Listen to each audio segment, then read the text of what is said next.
Hi friends, how are you all? I hope you all are good. My name is Sanju and welcome to my channel English with Sanju. And in tonight's video, we are going to continue with the essay A Room of One's Own by Virginia Woolf. Please watch the full video. Let's begin.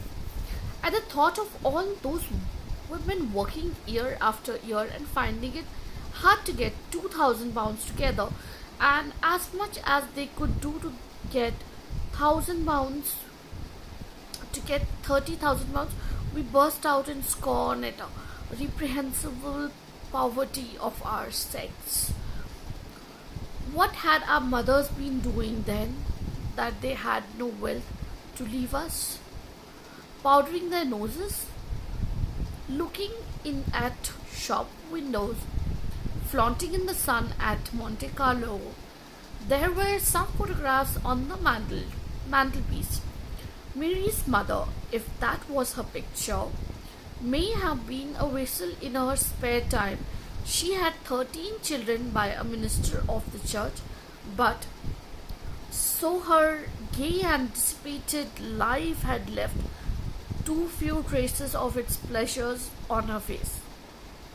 She was a homely body, an old lady in a plaid shawl which had fastened by a large cameo, and she sat in a basket chair encouraging a spaniel to look at the camera with the amused yet strained expression of one who is sure that the dog will move directly the bulb is pressed. Now, if she had gone into business, had become a manufacturer of artificial silk or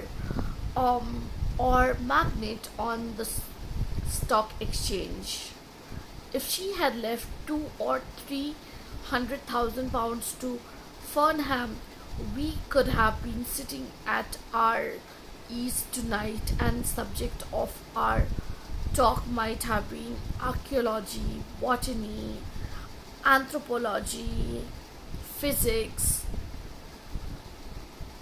the nature of the atom, mathematics, astronomy, relativity, and geography. If only Mrs.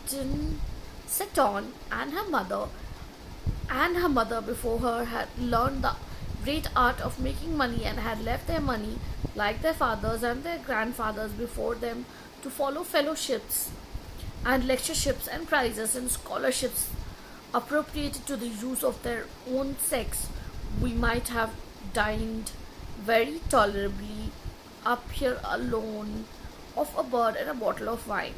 We might have looked forward without undue confidence to a pleasant and honorable lifetime spent in the shelter of one of the literally endowed professions. We might have been exploring or writing, mooning about the wonderful places of the earth, sitting contemplative on the steps of Parthenon, or going at 10 to an office and coming home comfortably at 4:30 to write a little poetry. Only if Mrs. Seton and her like had gone into business at the age of 15, there would have been, that was the snag in the argument. No, Mary. What, I asked, did Mary think of that? There, between the curtains of the October night, calm and lovely with a star or two caught in the yellowing trees. Was she ready to resign her share of it and her memories? For they had been a happy family, though a large one, of games and quarrels up in Scotland, which she is never tired of praising for the fineness of its air and the quality of its cakes, in order that Fernham might have been endowed with £50,000 or so by a stroke of the pen.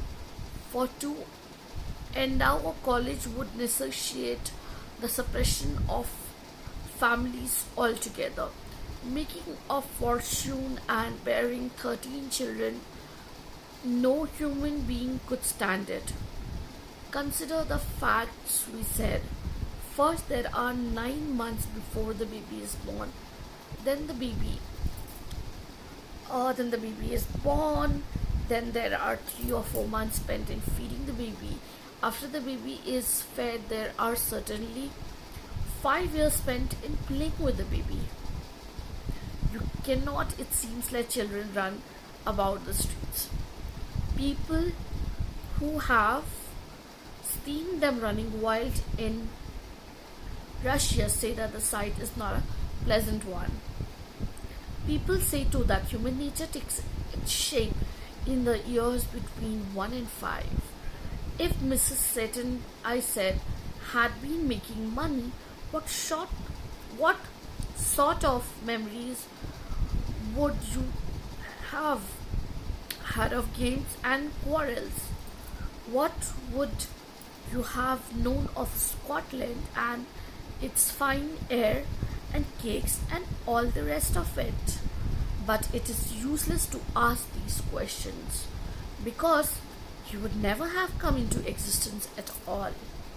Moreover, it is equally useless to ask what might have happened if Mrs. Seton and her mother before her had amassed great wealth and laid it under the foundations of college and library, because in the first place to earn money was impossible for them, and in the second, had it been possible, the law denied them the right to possess what money they earned. It is only for the last 48 years that Mrs. Seton had had a penny of her own. So we'll begin from page 26, and it is only for the last 48 years is the line that we begin with. I hope the video was useful for you. Please like, subscribe, and before subscribing, share the video with everyone you know. Comment for suggestions and feedback, and while subscribing, of course, you have to hit the bell icon so that you get all notifications from my channel. Till then, it's bye from me, Sanju. Take good care of yourself, your family, don't forget your friends, and bye. See you in the next video.